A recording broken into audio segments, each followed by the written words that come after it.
Hi everyone. So this game is going to be a tribute to Vasily Ivanchuk, one of the greatest players ever.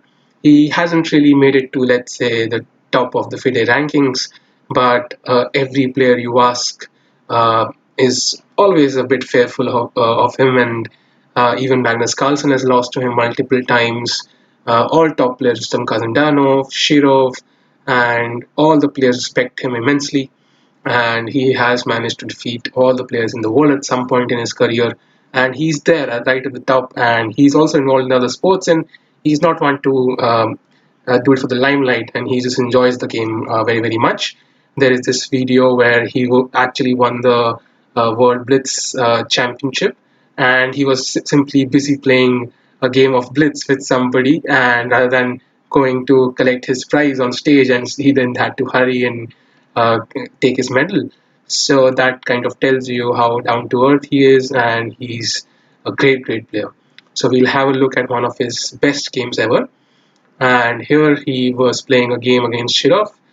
This is from 1996, and this kind of highlights uh, how amazing he is as a chess player and how creative he is. So d4, d5, c4, e6, knight c3, knight f6, knight f3, and c6. So this is the semi-Slav.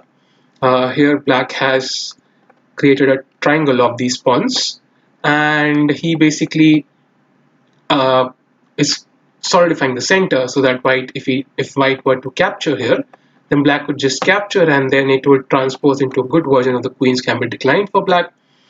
And now he's going to think about whether he wants to capture on c4 or he does want to just develop the knight. For example, after now even capturing on c4 is much more logical because black can support it with the move b5. So Shirov uh, went for this because he's a dynamic player, but here Ivanchuk had something amazing prepared against this. Bishop g5. This is the most complicated of all these openings, and it it is absolutely crazy how many stunning games have come out of this variation. And if you really like dynamic play, you should definitely check this variation out in detail. So now black takes on c4 and e4.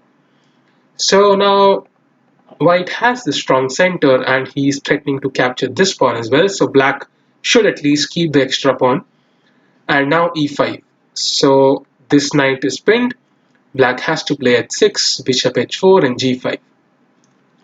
So if white were to play something like bishop g3, then black can play something like knight d5. And even though this is still quite complicated, black is actually quite fine here.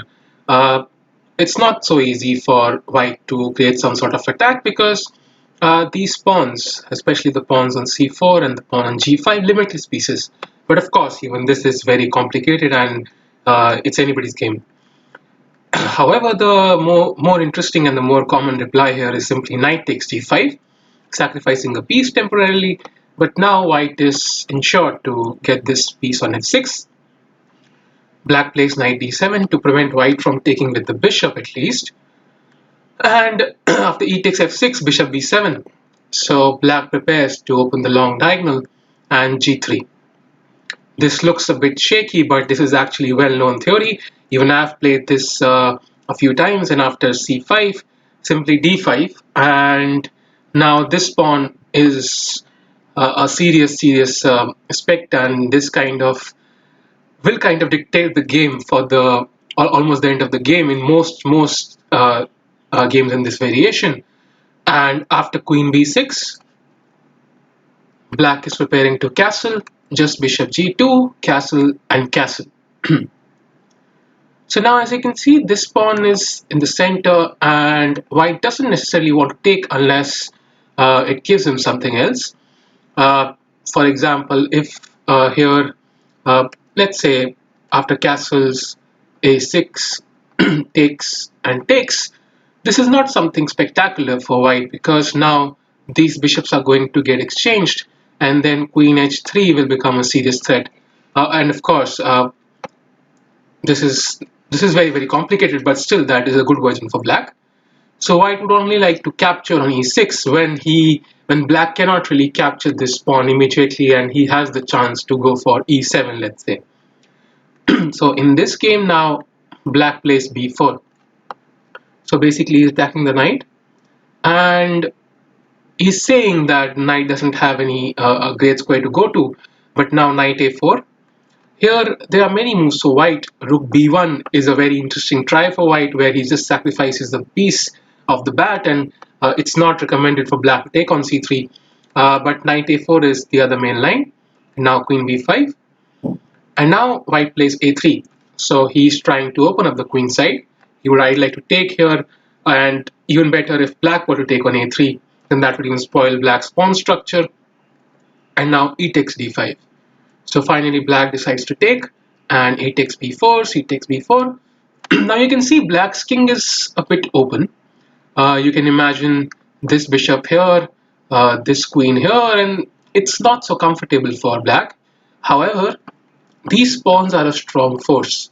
If white can break them off, somehow remove one of the pawns, even exchange it for the pawn on b2, then suddenly the weakness of the king will count. And if he cannot do that, then automatically these pawns will count for something in the end game. They are very strong, and if the queens were to get exchanged, let's say, then suddenly it would be actually black who's better. So this is why this game is very complicated. White has his own passed pawns, but these are a bit slower than black's in the end game. So white plays bishop e3. Uh, this is mostly to first of all attack the pawn on a7 and also solidify the d4 square. So there is no d4 ever from black, and that would be very bad for white. So knight c5.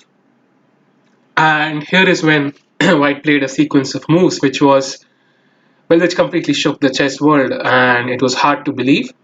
Of course, I did not see the game. I was 4 years old back then when this game was played. But later on, when I saw this game for the first time, I was completely stunned by White's idea, and I'm sure Shirov was as well.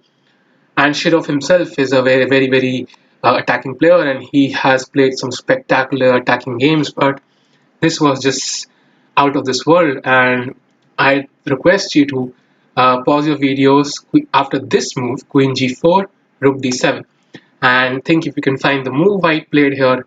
Of course, it will be much easier than it was for Ivanchuk, but still, this would be pretty amazing if you can find the move. So pause your videos and think for a while, what did White play here?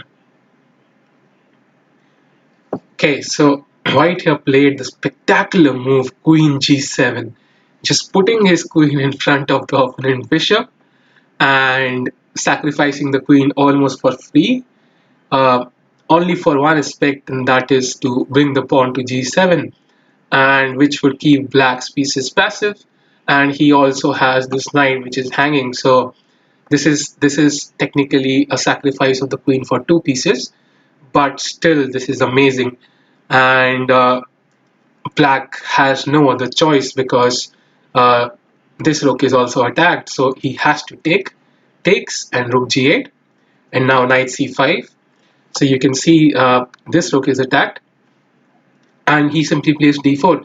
Well, there is no other choice because first of all, bishop h3 is a threat, knight takes d7 is a threat, and rook takes a7 is a threat. I mean, there are too many threats to handle, so he just tries to simplify the position.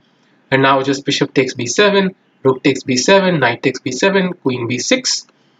Uh, Black figures that he'll be able to capture this knight anyway, and instead he holds on to the d4 pawn, which is very important, because if, let's say, you play queen takes b7, bishop takes d4, and this pawn is now protected, and this is completely lost for black. It doesn't take a genius to see that pushing this pawn down the board will completely win the game. So queen b6, bishop takes d4 anyway. White is going to sacrifice one piece anyway, so why not just give the bishop? And now rook d1. So you can see how white's pieces are entering the game. Queen takes b2. Now if black were given a few moves, let's say two moves for free, this would be a different story, but it's white to move, and he has the initiative right now. Knight d6 check, king b8, rook b1, queen takes g7. So black manages to remove this strong pawn, but now you can notice both his pieces are completely out of the game, and there is no threat that he has towards white's king, and now it's black's king who will suffer because of these two rooks and the knight.